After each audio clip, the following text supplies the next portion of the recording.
Ну, ледоход идет не только на Лени. На реке Алдан нижняя кромка наблюдается возле поселка Дыгдал, Усть-Алданского района. Ну а буквально вчера нижняя кромка ледохода находилась в районе поселка Крест-Хальджай Тампонского района, рассказывает Мария Винокурова.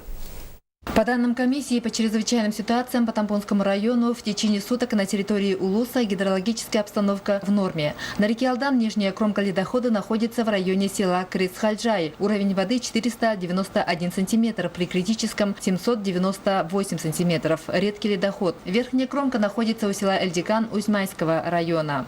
Эвакуапункты у нас к моменту прохождения уже полностью были готовы и в любой момент готовы к развертыванию. На пункты отгона скота завезено фураж, грубые корма, сено.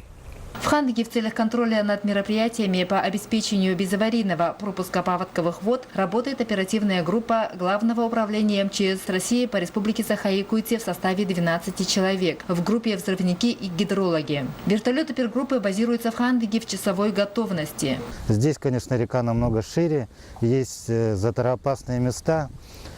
И на сегодняшний момент самое опасное, затороопасное место, которое на нулевом километре ледоход прошел, так что, думаю, не должно быть никаких эксцессов.